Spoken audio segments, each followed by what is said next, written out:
Hello, friends. Welcome back to my YouTube channel. Let's start the first part of new episode. They believed they understood everything about Kody Brown. Every secret he had buried. Every lie he had told. Every relationship he had fractured and rebuilt in his own image. They thought they knew the full story, every wife, every betrayal, every compromise made behind closed doors. The family had already lived through public scrutiny, private heartbreak, and years of emotional unraveling. There was nothing left to uncover. Or so they thought. Because on that morning, the illusion shattered. The courtroom doors creaked open just after 9, the sound slicing cleanly through the low hum of murmured conversations and rustling papers. Heads turned, not dramatically at first, just enough to acknowledge another late arrival. But then she stepped inside. A woman dressed entirely in gray. Clean lines. Controlled posture. Not a single unnecessary movement. In her hand, she carried a manila envelope, held firmly, not like paperwork, but like something far more deliberate. Something final. Her heels struck the marble floor in measured rhythm. Once. Twice. 3 times. And then silence. The energy in the room shifted instantly, though no one could explain why. It wasn't her appearance. There was nothing outwardly remarkable about her. It was the certainty in her movement. The way she walked like she already belonged there. Like she had been expected. At the plaintiff's table, Robin stiffened first. Her arms folded tighter across her chest, her eyes narrowing as they tracked the stranger's approach.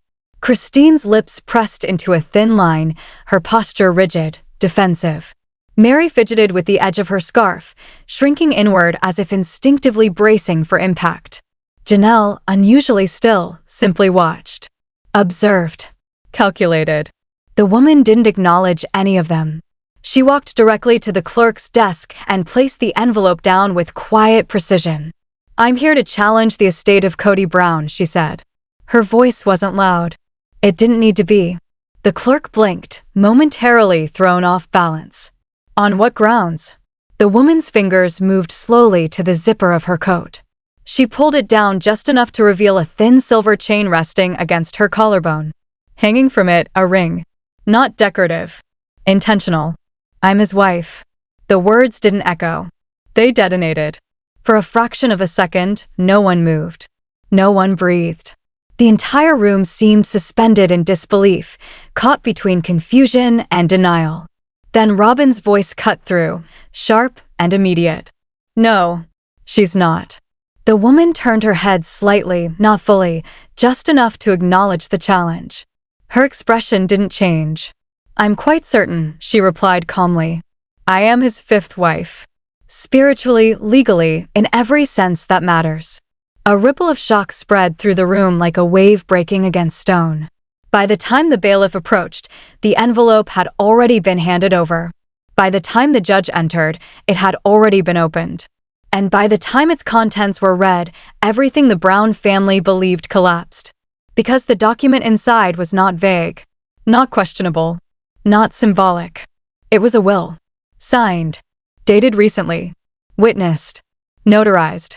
And devastatingly clear. There were no shared distributions. No divisions among wives. No provisions for children from multiple households. No careful balancing of years of complicated relationships. There was only one name. Era Lee. No mention of Robin. Nothing for Janelle's children. No acknowledgement of Mary's history. No closure for Christine. Just one directive. Give her everything. And beneath it, written unmistakably in Kody's own hand, she was the only one who never made me choose. The silence that followed was not empty, it was suffocating. The courtroom had transformed. It was no longer a place of legal procedure. It was a battlefield. And no one standing in it was prepared. The judge, composed but visibly unsettled, called for an immediate pause in proceedings. The will would need verification, authentication, full examination. But even before any official ruling, the damage was already done. Because belief had cracked. And doubt had entered. Outside the courtroom, the world still moved as normal. No cameras had gathered yet. No headlines had broken. But inside, a war had begun. The next morning, The atmosphere was entirely different. Word had spread. By the time the courthouse doors opened, reporters lined the steps, cameras poised, voices ready. Speculation ran wild, rumors of a secret wife, a hidden relationship, a rewritten legacy. Inside, the tension was almost physical. Robin sat at the front, composed on the surface, but betraying herself in small ways, the rhythmic tapping of her fingers, the tightness around her mouth. Across from her, Era Lee sat in the same gray tones as before, calm, unreadable, as if she had already accepted every possible outcome. When the judge entered, the room snapped to attention. Today, he announced, "We begin with testimony from Robin Brown." A murmur swept through the gallery. Robin stood slowly, smoothing her expression into something controlled, something presentable. But as she took the oath, her voice wavered, just slightly. Just enough to matter. "Mrs. Brown," the judge began, "you were named primary beneficiary in the original will. Do you know the woman who has come forward claiming to be Mr. Brown's wife?" Robin didn't look at Era. "I do not," she said firmly. "I've never seen her before in my life." Across the room, Era didn't react, didn't blink, didn't shift. Robin continued, her voice gaining strength. "This is fabricated. It's meant to confuse the court and distort Cody's intentions. He never spoke of her, never lived with her. Never," she stopped. Because at that moment, Era's attorney stood. "Your Honor, we would like to introduce Exhibit A." A document was handed forward, bank statements. Routine at first glance. Until the details emerged. Monthly payments. Consistent. Substantial. Not just to Robin's household, but to a second address. In Nevada. Under a different name. The courtroom leaned forward collectively, drawn in by the quiet unraveling. "Mrs. Brown," the attorney asked, "is this your signature authorizing co-management of this account?" Robin hesitated. "Yes." "And you had access to all transactions?" "Yes." "Then you were aware of these payments?" Her composure cracked. "I thought they were business," she said, her voice tightening. "He handled those things. I trusted him." A pause. Then the question that shifted everything. "You never questioned why over $3,000 a month was being sent to an undisclosed address?" The silence was deafening. "I trusted him," she repeated, but this time, it sounded different. Not like certainty. Like regret. The next exhibit came quickly. A photograph, grainy, time-stamped. A gas station. Cody, partially obscured, standing beside a woman. Not clear enough to confirm identity, but clear enough to suggest proximity. Connection. Possibility. "This proves nothing," Robin snapped. "It doesn't establish marriage." "No," the judge said quietly. "But it establishes presence." And then came the final blow. Exhibit C. An audio file. The room stilled as the recording began. Static first. Then his voice. Tired. Intimate. Unfiltered. "Hey, I miss you. I know I shouldn't say that, but I do. I'll be back tomorrow. I'll try to get away next week. You were right. She's not who I thought she was. I hate that I made you a secret, but you're the only clean part of my life." The recording ended. No one moved. Robin's lips parted, but no words came out. "This is edited," she finally said, weakly. The technician shook his head. "Metadata confirms it's original." And, just like that, the narrative shifted. This was no longer about a mysterious claim. It was about a hidden truth. The judge leaned forward, his voice measured but sharp. "Mrs. Brown, why was this account not disclosed during probate?" Robin stared at the table. "Did you know it existed?" A long pause. "Yes." "And you chose not to disclose it?" "I didn't think it mattered." But it did. It mattered more than anything. Because in that moment, the foundation of trust, the very thing she had relied on, collapsed completely. And across the room, Era Lee still hadn't said a word. She didn't need to. The truth was speaking for her. The courtroom didn't recover after Robin's testimony. It couldn't. Something fundamental had shifted, not just in the legal battle, but in the emotional gravity of the room itself. What had started as a dispute over an estate had become something far more invasive. Something personal. Surgical. By the time proceedings resumed after a short recess, the silence had changed. It was no longer tense anticipation. It was dread. Because everyone understood now, this wasn't about proving whether Era Lee existed. It was about proving that everyone else had chosen not to see her.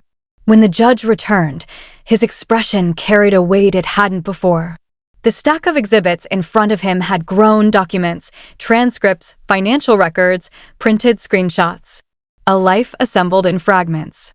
"Next witness," he announced. A pause. Mary Brown. Mary moved slowly. There was no performance in her steps. No effort to appear composed or strong. She looked like someone walking towards something inevitable, something she had already accepted long before anyone else. Her blouse, once neatly pressed, now bore the soft creases of exhaustion. Her shoulders curved inward slightly, not in weakness, but in resignation. When she took the stand, she didn't look at Robin, didn't look at Christine, didn't look at Janelle, and most noticeably, she didn't look at Era. "State your name for the record," the attorney prompted gently. "Mary Brown." Her voice was quiet, not fragile, just distant. "How long were you married to Cody Brown?" "Since 1990. "And legally?" "Until 2014, she said. "He divorced me to marry Robin. For custody reasons." A ripple moved through the courtroom. Not shock, most already knew this. But hearing it here, under oath, in this context, it landed differently. More final. "How would you describe your relationship with Mr. Brown over the past decade?" Mary paused. For a moment, it seemed like she might not answer at all. "Distant," she said finally. "Cold. Like, we were ghosts in the same house." The words settled heavily into the room. Not dramatic. Not exaggerated. Just true. The attorney stepped closer, voice careful now. "Mrs. Brown, prior to this trial, were you aware of Era Lee?" Mary blinked slowly. "No," she said. "Not by name." A subtle shift rippled through the gallery. "But," the attorney pressed gently, "but I suspected something." That got everyone's attention. Even Christine turned sharply in her seat. Janelle's fingers stilled against her papers. Robin's posture tightened again. "What made you suspect that?" the judge asked. Mary exhaled, her gaze drifting, not to any person, but somewhere inward. "He would disappear," she said. "For days sometimes. And when he came back, he wasn't angry anymore." That alone seemed to confuse people. He wasn't fighting. Wasn't blaming anyone. He just faded in and out. Like we weren't where he lived anymore. The courtroom absorbed that in silence. Because for years, conflict had defined their relationships. Arguments, tension, emotional volatility, that was normal. Peace? Peace was suspicious. The attorney approached the bench and picked up a document. "Mrs. Brown, we'd like to introduce Exhibit D." But before presenting it, he paused. "First, did Mr. Brown ever have a second phone?" Mary's eyes flickered, just slightly. "Yes." "Did he tell you why?" "He said it was for work." "Did you believe him?" Another pause. "I didn't ask." The honesty in that answer landed harder than any denial could have. "Did you ever see anything on that phone?" Mary hesitated, then nodded once. "One day, he left it on the kitchen counter. It lit up." The room leaned in. "I didn't open it," she added quickly.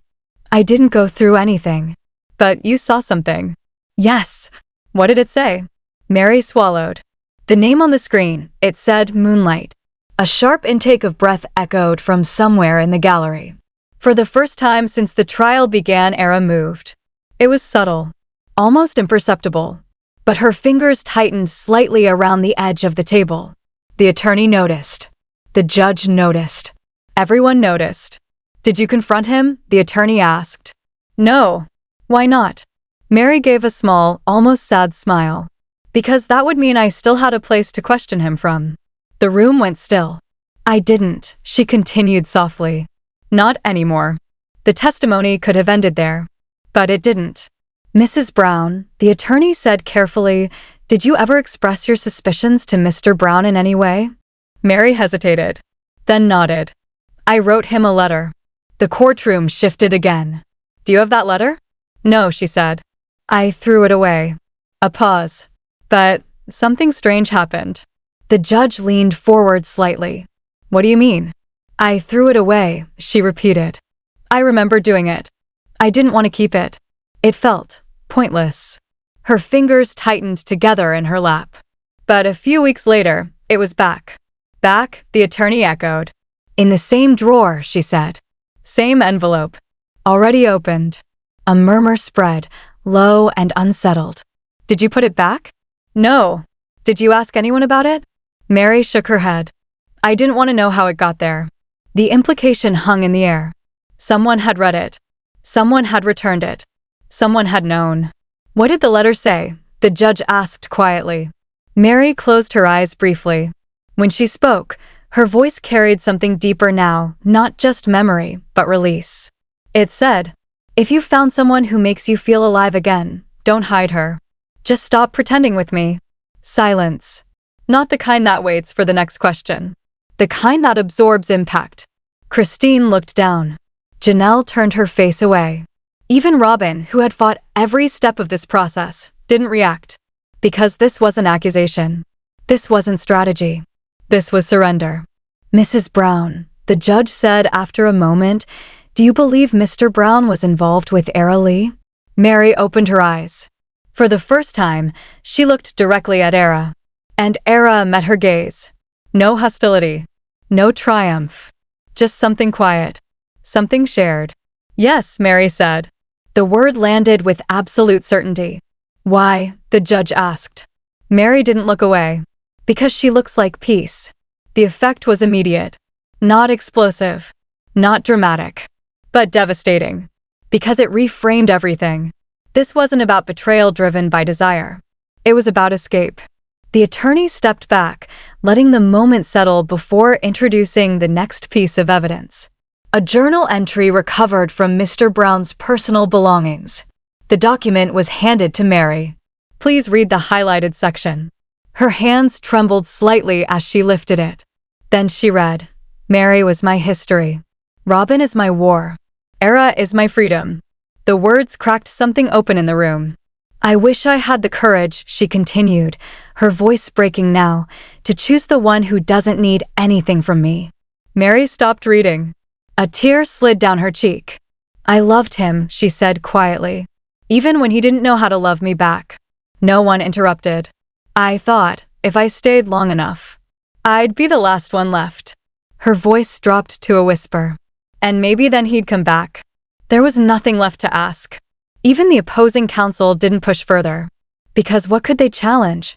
There was no defense against truth spoken without anger. Do you consider yourself a victim in this situation? The judge asked finally.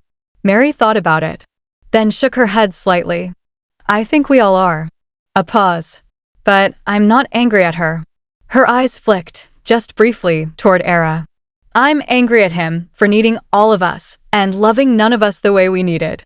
When she stepped down from the stand, she didn't look back. Didn't wait.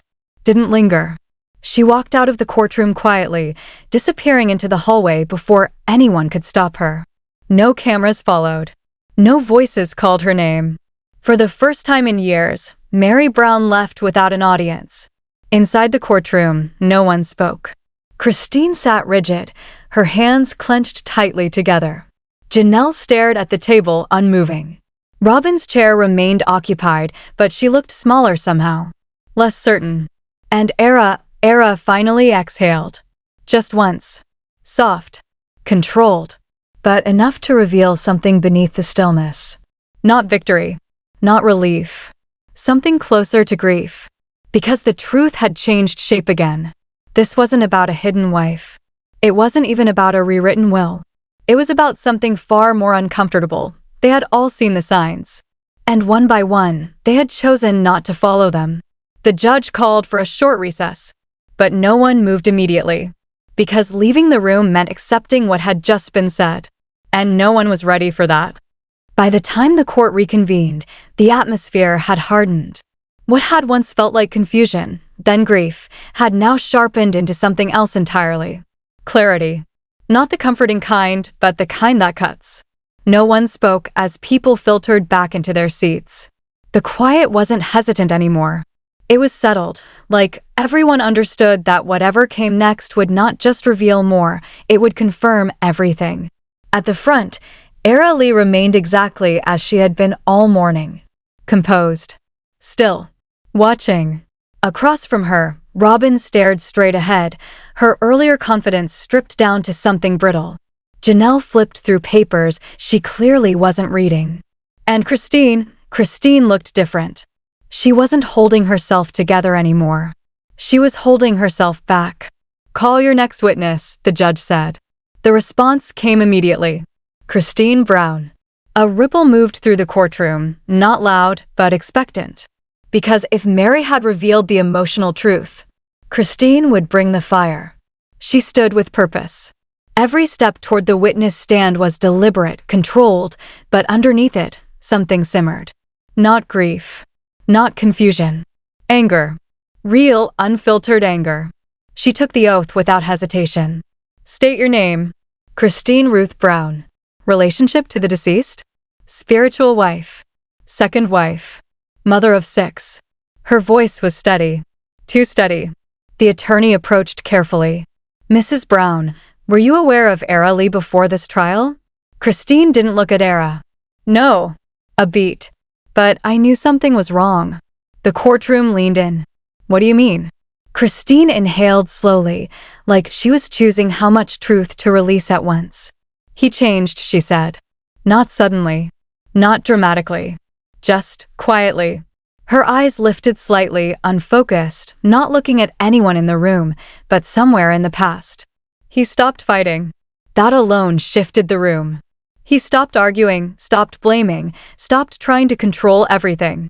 And for a while, I thought maybe things were getting better. Her jaw tightened. But they weren't. The attorney stepped closer. "What made you realize that?" Christine let out a soft, humorless laugh. "Because he wasn't better with us." A pause. "He was better somewhere else." The words landed like a verdict. "Do you believe he was involved with Era Lee?" Christine didn't hesitate this time. "Yes." "Why?" And that's when everything changed. Christine turned her head. Slowly. Directly. She looked at Era. And for the first time, there was no avoidance. No distance. Just recognition. "Because he was happy," she said. Silence followed, not empty, but heavy with understanding. "He would come back from those trips," Christine continued, her voice tightening now, emotion breaking through the control, "and he'd be lighter. Calmer. Like something had been taken off him." Her hands clenched together.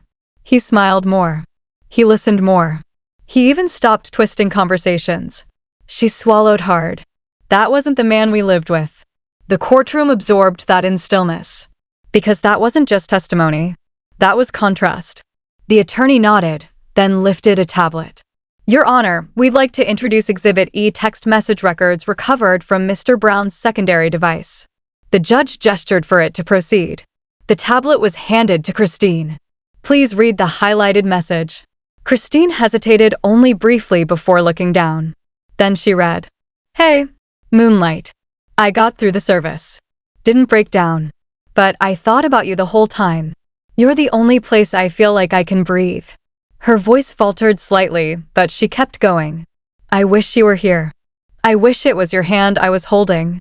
She stopped. Her throat tightened. The attorney's voice softened. "Mrs. Brown, do you recognize the context of that message?" Christine didn't answer immediately. When she did, it shattered the room. "It was sent the day of my son's funeral." The air left the courtroom. Completely. No one moved. No one spoke. Even the judge leaned back slightly, as if the weight of that statement had physically struck him. "Who is your son?" the attorney asked quietly. "Garrison," Christine said, her voice barely holding. "He passed last year." The silence deepened. "And Mr. Brown attended that service?" "Yes." "Did he leave at any point?" Christine nodded slowly. "He said he needed air." Her lips trembled, but her eyes stayed locked forward now. "He was gone for 23 minutes. A pause. And now I know where he was." The room didn't just feel tense anymore. It felt broken. Because this wasn't about secrecy. This wasn't about hidden relationships. This was about absence in the presence of grief. The attorney stepped back slightly, letting the moment breathe before continuing. Mrs. Brown, would you describe Mr. Brown as faithful? Christine let out a short, sharp laugh. Faithful? She repeated. Then she shook her head. No, not to people. A pause. He was faithful to escape. The judge leaned forward. Do you believe Era Lee manipulated Mr. Brown in any way? Christine's answer came instantly. No. That surprised people. Even Era's eyes flickered slightly. He wasn't manipulated, Christine continued. He chose that life. Her gaze shifted again, briefly landing on Era. She didn't pull him away. Another pause. He ran to her. The courtroom absorbed that in silence. Because for the first time, the narrative flipped completely. Era wasn't the intruder. She was the destination. Do you resent her? The attorney asked carefully. Christine took a long breath. When she answered, her voice was quieter, more honest. No. A murmur moved through the gallery. I don't resent her, she repeated. Then, after a beat, I envy her. That landed harder than anger ever could have. The attorney introduced another exhibit. A photograph. Christine took it, her eyes scanning it quickly. Then she froze. That's my grocery store, she said. Her voice dropped. He hated going there. Said it stressed him out. She looked up. But here he is, smiling. She handed the photo back slowly. Not with us, she added. The attorney approached for the final question.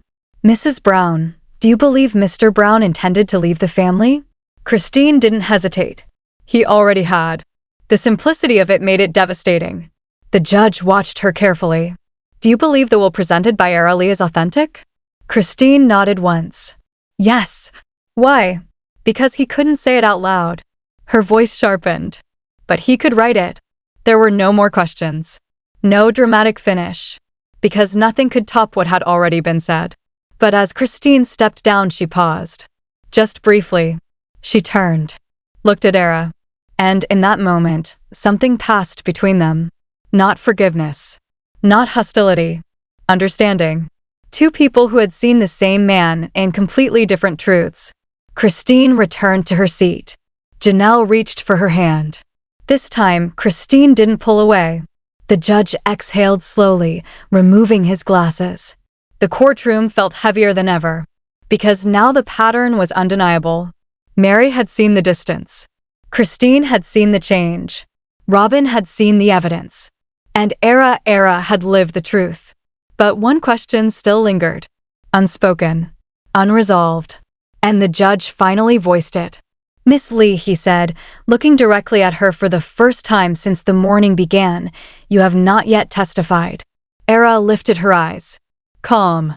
Steady. Prepared. I will, she said. A pause. Tomorrow. And, just like that, the room understood. Everything so far? That had only been the foundation. Because the only person who truly knew Kody Brown hadn't spoken yet. The courtroom was already full before the doors officially opened. Not just occupied, packed. Every seat taken. Every aisle crowded. Reporters pressed shoulder to shoulder, notebooks ready, cameras poised just beyond the threshold. The story had spread far beyond speculation now. This wasn't rumor anymore. It was reckoning. Inside, the air felt heavier than it had all week. Not tense in the same sharp way as before, but weighted. Like something inevitable had finally arrived. Because today, Era Lee would speak. She entered the same way she had on the first day. Gray coat. Measured steps. Controlled presence. But this time, people moved when she walked in. Eyes followed her. Not with suspicion anymore. With understanding. At the front, Robin sat motionless, her expression carefully held together, but hollow. Janelle's posture had softened into something quieter, more withdrawn. Christine sat still, composed in a different way now, not guarded, but resolved. And one chair remained empty. Mary's. She didn't return. When the judge entered, there was no need to call for order. The room was already silent. Call your witness, he said. Era stood before anyone else could move. I'll testify, she said. Her voice was calm. Not defensive. Not emotional. Certain. She walked to the stand without hesitation. Took the oath. Sat down. And for the first time since this began, she became more than a presence. She became a voice. "State your name," the judge said. "Era Lee." "Your relationship to the deceased?" A pause. Not uncertainty, precision. "I was his partner," she said. In the ways that mattered when everything else had already fallen apart. A murmur moved faintly through the room. The attorney approached. "Miss Lee, when did your relationship with Mr. Brown begin?" Era didn't rush. 2 years ago," she said. Though, it didn't feel like a beginning. It felt like something he had already been searching for. "Did you know he was married?" "Yes." "Did that concern you?" Another pause. "It did," she said honestly. "At first." The courtroom leaned in. But he didn't speak about them the way people expect. "How so?" Era's eyes lowered briefly, then lifted again. "He didn't describe a family," she said. "He described responsibilities, roles, expectations." Her voice stayed even. "He spoke about noise, about pressure, about never being able to exist without being needed." Robin shifted in her seat. Christine closed her eyes briefly. Janelle didn't move at all. "Did he tell you he loved you?" the attorney asked. Era's expression didn't change. "No." That answer surprised people. "But he came back," she added quietly. "Again and again." A beat. "And sometimes, that says more." "Miss Lee," the judge interjected, "were you aware of his financial situation?" "The accounts? The payments?" "Yes." "Did you request or expect financial support from him?" "No." The answer came quickly. Firmly. "I told him not to send anything." The courtroom stirred. "But he insisted," she continued. "He said it made things real. Like he wasn't just escaping." The attorney stepped closer. "Let's address the will." The room stilled again. "Did you know Mr. Brown had written a new will naming you sole beneficiary?" Era shook her head. "No." "You had no knowledge of it?" "None." "Then why do you think he did it?" And that was the question everything had been building toward. Era didn't answer immediately. She took a breath. Not to study herself, but to choose the truth. "Because I never asked him to choose," she said. The words settled into the room with quiet force.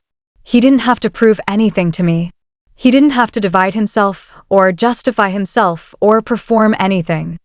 Her voice softened, not weak, but human. He could just exist. The judge watched her closely. "And the name Moonlight?" he asked. A flicker of something passed through Era's eyes. "Recognition. Memory. That was his name for me," she said. "Why?" Era hesitated, just briefly. "Because he said I only saw him in the dark." The courtroom went completely still. "He told me," she continued, "that in the daylight, around everyone else, he didn't know who he was supposed to be anymore." Her hands rested calmly in her lap. "But with me, there were no roles. No expectations. No audience." A pause. Just quiet. The attorney stepped back slightly. "Miss Lee, were you present during the final months of his life?" "Yes." "Can you describe his state of mind?" Era's composure held, but something deeper surfaced now. "He was tired," she said. Not dramatically. Just truthfully. Not physically. Not even emotionally. A breath. He was tired of being divided. The judge leaned forward. "Did he ever express intentions to leave his family entirely?" Era shook her head. "No." "Why not?" "Because he didn't think leaving would fix anything." A pause. "He thought it would just hurt them more." That landed differently. Not as justification. Not as excuse. But as something far more complicated. "Then why maintain the relationship with you?" the attorney asked. Era met his gaze. "Because it was the only place he didn't feel like he was failing." Silence. Total. The attorney approached one final time. "Miss Lee, do you believe Mr. Brown loved you?" The question hung in the air longer than any before it. Era didn't rush to answer. Didn't soften it. Didn't reshape it. "I think," she said slowly, "he didn't know how to love anyone without losing himself." A breath. "But with me, he lost less." No one moved. Because that answer didn't create a villain. It didn't create a hero. It created something far more uncomfortable. Truth. The judge removed his glasses, rubbing the bridge of his nose. For a long moment, he said nothing. Then finally, This court has reviewed the will, the supporting evidence, and the testimonies presented. Every person in the room leaned forward, even slightly. The document submitted by Miss Lee has been verified as authentic. A ripple of sound. Sharp. Immediate. As such, it supersedes all prior versions. Robin closed her eyes. Janelle lowered her head. Christine remained still. The estate of Cody Brown, the judge continued, is hereby awarded in full to Era Lee. The gavel came down. Once. Final. But the sound didn't feel like an ending. It felt like a release. Outside, the media erupted instantly, questions shouted, headlines forming in real time. Inside, no one rushed to leave. Because something more important than the verdict had already happened. Christine stood first. She didn't look at the judge. Didn't look at the cameras. She walked past Era, then stopped. Just for a second. You gave him something we couldn't, she said quietly. Era didn't respond. Christine nodded once. Then walked out. Janelle followed next. No words. Just a brief glance, measured, thoughtful. Then gone. Robin was last. She stood slowly, her composure rebuilt just enough to hold. When she passed Era, she paused. For a moment, it seemed like she might speak. But she didn't. Because there was nothing left to say. And then it was just Era. Standing alone in the courtroom that had just handed her everything. But she didn't smile. Didn't celebrate. Didn't move. Because what she had gained was never what this was about. She reached into her coat pocket and pulled out something small. A folded piece of paper. Worn at the edges. She looked at it for a moment, then tucked it back away. And quietly, without looking back, Era Lee walked out of the courtroom.